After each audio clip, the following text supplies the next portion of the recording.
Hindi grammar में पत्र लेखन के बारे में जानकारी प्राप्त करेंगे। तो पत्र लेखन, सबसे पहले हम यह जान लें कि आज के आधुनिक युग में संवाद के बहुत तरीके हैं, जैसे मोबाइल, इंटरनेट, फैक्स, तार, इस तरह के अनेक आधुनिक संचार तंत्र हैं। फिर भी पत्र का महत्व कम नहीं है। आज भी सरकारी कार्यालयों में पत्रों के द्वारा ही अधिकारियों के बीच संवाद होता है और वही मान्य भी होता है। आप अपने विद्यालय में जब आपको अवकाश लेना होता है तो आप भी आवेदन पत्र या प्रार्थना पत्र के माध्यम से अवकाश लेते हैं। तो आइए सबसे पहले यह समझ लें कि पत्र किसे कहते हैं। तो पत्र लिखित भाषा का वह माध्यम है जिसके द्वारा हम अपने विचारों या भावों को कागज पर लिखकर दूर बैठे व्यक्तियों तक संदेश पहुंचाते हैं। इसे ही पत्र कहते हैं। तो पत्र में कुछ आवश्यक गुण भी होनी चाहिए। जैसे पहला है सरलता। तो सरल भाषा में पत्र लिखा जाना चाहिए। पत्र का भाषा बिल्कुल सरल होनी चाहिए ताकि जिसको हम भेज रहे हैं वह आसानी से उसे समझ सके। दूसरा है स्पष्टता।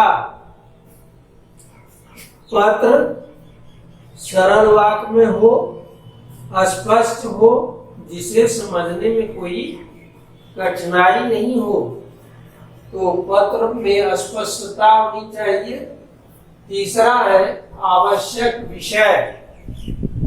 पत्र में फिजूल की बातें नहीं लिखा जाना चाहिए। उसमें जो मुख्य बातें हैं, आवश्यक बातें हैं, जो आप कहना चाहते हैं उसे ही लिखें। तो आवश्यक विषय होनी चाहिए। और चौथा है प्रभावपूर्ण। पत्र में विषय प्रभावशाली ढंग से लिखा जाना चाहिए क्योंकि पत्र पढ़ने वाले को वह आकर्षक भी लगे। अब हम लोग पत्र के अंग के बारे में पढ़ेंगे। पत्र के निम्नलिखित अंग है। इसमें पहला है स्थान एवं तिथि। आप लोग जानते हैं पत्र में हमेशा बाएं साइड से शुरू किया जाता है। तो बाएं साइड में सबसे ऊपर स्थान का नाम, जैसे पूर्णिया से लिख रहे हैं तो पूर्णिया लिखेंगे। उसके नीचे तिथि, आज जब पत्र लिखे उस दिन का तिथि। उसके बाद संबोधन। आप जिसको पत्र लिख रहे हैं, अगर मित्र को लिख रहे हैं तो प्रिय मित्र, या पिताजी को लिख रहे हैं, श्रेष्ठ जनों को लिख रहे हैं तो आदरणीय। उसके बाद ये अभिवादन। और मित्र को लिख रहे हैं तो नमस्ते, नमस्कार। बड़े लोगों को लिख रहे हैं तो चरण स्पर्श, सादर प्रणाम आदि अभिवादन। और आवश्यक विषय। पत्र में आवश्यक विषय का होना जरूरी है।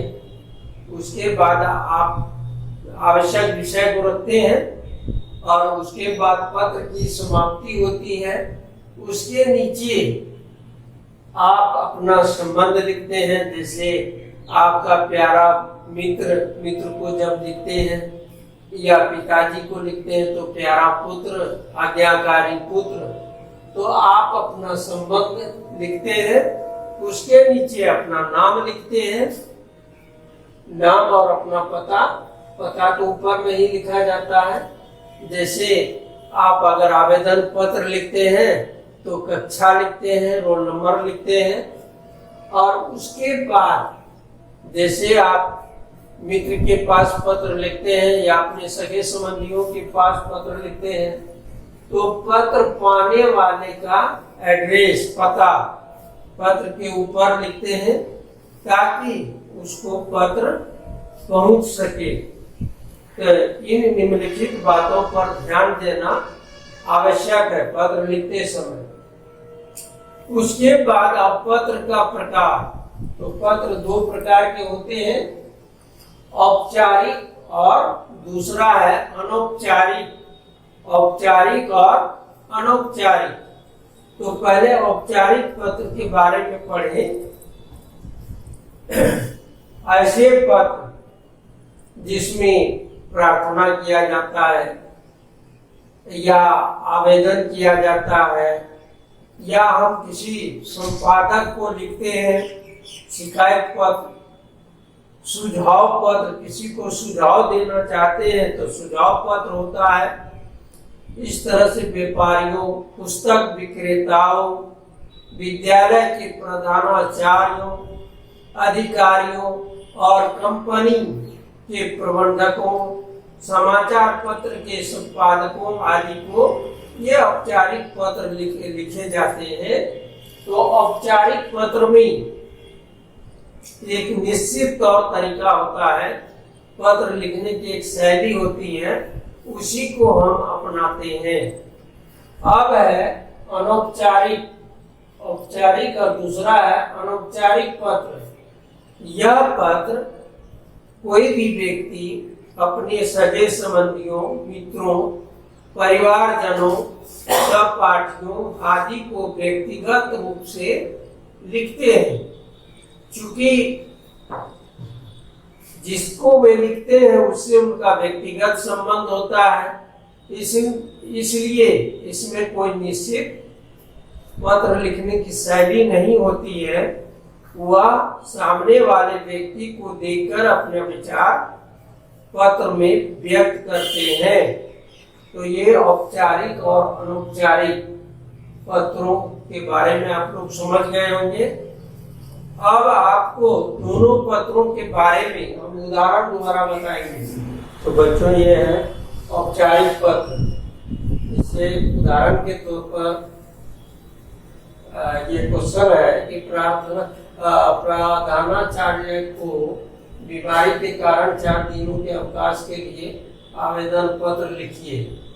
तो इसमें सबसे पहले यहाँ लिखना है सेवा में प्रधानाचार्य महोदय, उसके बाद स्कूल का नाम, दिनांक, फिर संबोधन महाशय, और उसके बाद जो मुख्य विषय को रखना है कि आप 4 दिनों का अवकाश किस कारण से लेना चाहते हैं। तो उसके उस विषय को रखते हुए पत्र लिखना है और अपने अवकाश को मंजूरी कराने की प्रार्थना करना है। लास्ट में आपका आज्ञाकारी छात्र, उसके बाद अपना नाम लिखना है, वर्ग लिखना है और फिर रोल नंबर लिखना है। तो ये औपचारिक पत्र का एक उदाहरण मैंने लिख दिया है। इसी तरह अन्य पत्र भी हो सकता है, जैसे प्रधानाचार्य जी के पास स्कूल फी माफ के लिए, या खेल का प्रबंध करने के लिए, या खेल सामग्री के लिए, या वर्ग में पंखा खराब हो गई है तो उसकी मरम्मत के लिए, इस तरह का जो है आप लोग लिख सकते हैं। यह एक तरह का मैं उदाहरण के द्वारा समझाने का प्रयास किया है और उम्मीद है आप दूसरे पत्र भी अगर इस तरह का होगा तो आप आसानी से इसे लिख लेंगे।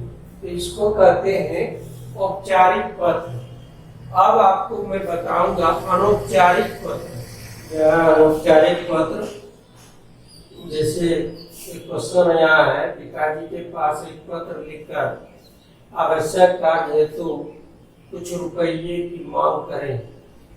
तो इसमें सबसे पहले आप जहाँ से लिख रहे हैं उस स्थान का नाम, अगर विद्यालय से लिख रहे हैं तो विद्यालय का नाम लिखेंगे, उसके नीचे डेट डालेंगे, तारीख, और फिर पिताजी को संबोधित करते हुए अभिवादन करेंगे और अपना समाचार लिखते हुए उनके अच्छे कुशलता के लिए ईश्वर से प्रार्थना करते हुए मुख्य विषय को रखेंगे और रखने के बाद अंत में जो है अपना संबंध यानी आपका पुत्र या आपका प्यारा पुत्र अपना नाम नीचे दर्शाना है। तो इस तरह पत्र के जो दो प्रकार होते हैं, औपचारिक और अनौपचारिक, दोनों को उदाहरण के द्वारा मैंने आपको समझाया और इसे लिख करके भी बता दिया। उम्मीद है आप इसे अच्छी तरह से समझ गए होंगे। इसी तरह इस पर आधारित अन्य प्रश्न भी रहेंगे तो आप इसे आसानी से सॉल्व कर सकते हैं, लिख सकते हैं, यही मेरी आशा है। धन्यवाद। तो बच्चों, इस लेसन में यहाँ तो वर्ग 6 से 8 तक सबको सामूहिक रूप से बताया गया है, लेकिन आपका बुक अलग अलग है और अलग अलग बुक में अलग अलग क्वेश्चन दिए गए हैं दोनों औपचारिक और अनौपचारिक पत्र पर आधारित ही क्वेश्चन है। तो आप अपने अपने बुक से इसको हल करने का, प्रश्न को हल करने का कोशिश करेंगे और उम्मीद है कि आप लोग अवश्य इसे कर लेंगे। धन्यवाद।